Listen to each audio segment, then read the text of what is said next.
Krishna everyone, जय श्री राधे कृष्ण। प्रार्थना, prayer एक ऐसा शब्द है जिसका मतलब है कि रिक्वेस्ट।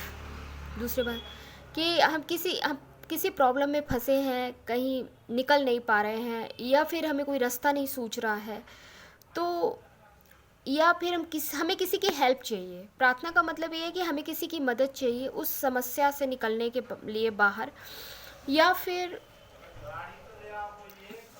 कोई पर्टिकुलर पर्सन, कुछ भी हो सकता है। तो हमें मतलब सही गाइडेंस हम किससे प्रार्थना करते हैं? भगवान के सामने करते हैं, अपने इष्ट के सामने करते हैं।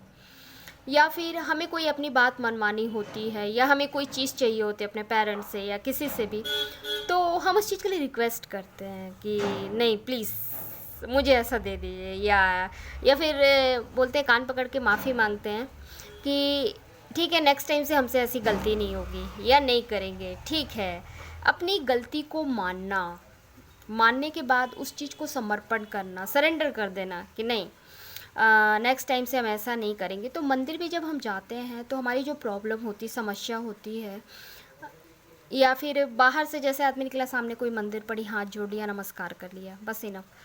पर जब आदमी बहुत दुखी होता है, परेशान होता है किसी पर्पस से, किसी बहुत ज़्यादा परेशानी से जब मंदिर जाता है, तो वहाँ पे भी हमें सबसे पहले एक तो हम जो भी दिन भर का हमारा होता है, वैसे तो हम डेली माफ़ी मांग सकते हैं पूजा करते समय।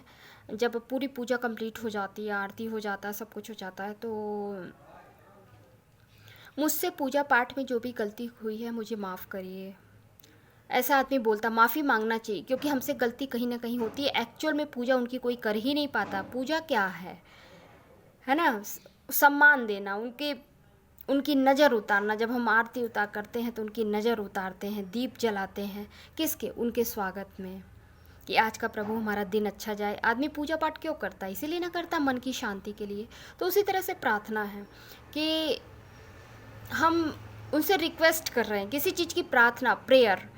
और इसमें जो ओनोपोनो प्रेयर है, ओनोपोनो प्रेयर मतलब ये भी एक प्रार्थना है। हिंदी में मैं कहूँ तो मुझे खेद है और मुझे माफ़ करिए, ये भगवान से बोलना है और इंसान से बिल्कुल नहीं बोलना है। मुझे खेद है, मुझे माफ़ करिए, धन्यवाद, मैं आपसे बहुत प्यार करती हूँ, अपने इष्ट से कहना है। इंग्लिश में अगर बोलूँ, आई am sorry, please forgive me, thank you, I love you.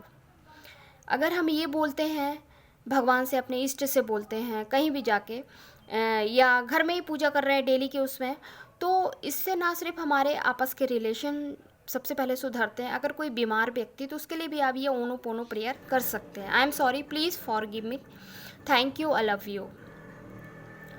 ओनो पोनो प्रेयर यूट्यूब पे बाकी जगह भी अवेलेबल है, आप उसको सुन सकते हैं। उससे हमारे अंदर का जो वो होता है, एक कहीं ना कहीं इंसान रूप में अगर हम हैं, तो हमारे अंदर एक आलस्य, एक क्रोध और एक जेलसी, ये तीन चीज़ हमेशा विद्यमान रहती हैं।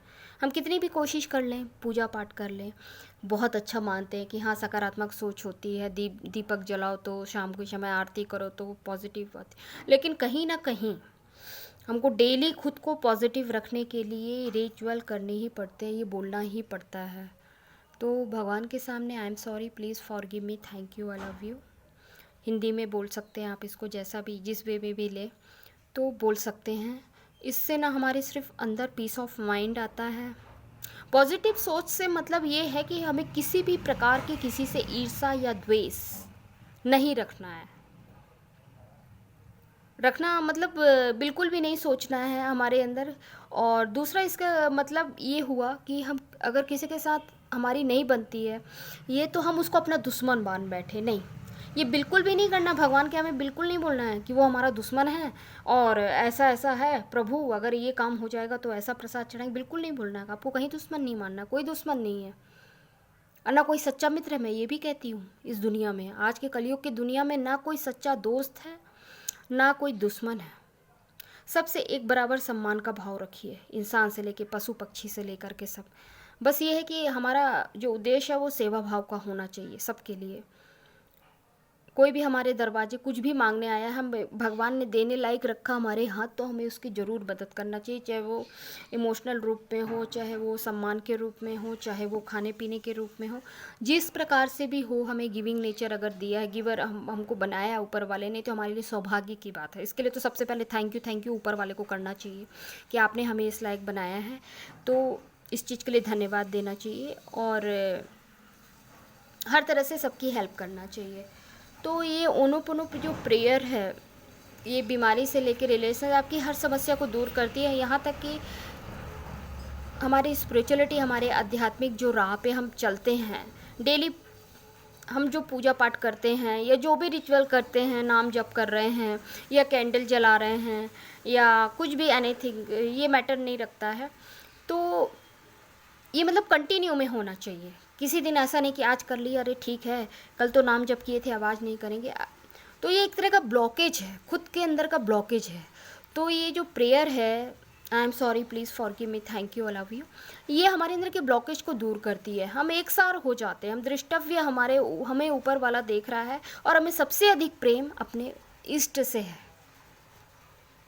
तो मैं डेली इस चीज़ को करने से, बोलने से, चाहे 5 टाइम 108 टाइम जितना भी टाइम मिलता है बोलने से, सबसे पहले तो हम आध्यात्मिक राह पे चलते हैं, हम अंदर से पॉजिटिव होते हैं और सभी के साथ जो हमारी वाणी होती है ना, वाणी सबसे उसका काम करती है।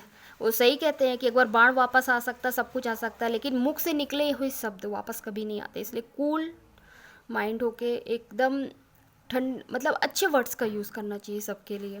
ठीक है, अपन ने बोल तो दिया झन्ना के, हो सकता है गुस्से में, है ना, लेकिन बाद में हो सकता है कि हमारा गलत मतलब हमने सोचा नहीं और गुस्से में आके, इसलिए बोलते हैं क्रोध में कभी भी कोई डिसीज़न कुछ भी नहीं बोलना चाहिए। एकदम हमेशा गुस्सा आ रहा है, अपने ऊपर वाले का नाम जप शुरू कर दीजिए, बिल्कुल वो आपको सही रास्ता दिखाने लगेगा।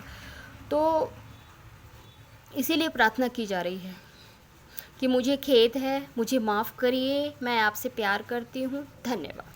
आई am sorry, please forgive me, thank you, I love you, जय श्री राधे कृष्ण।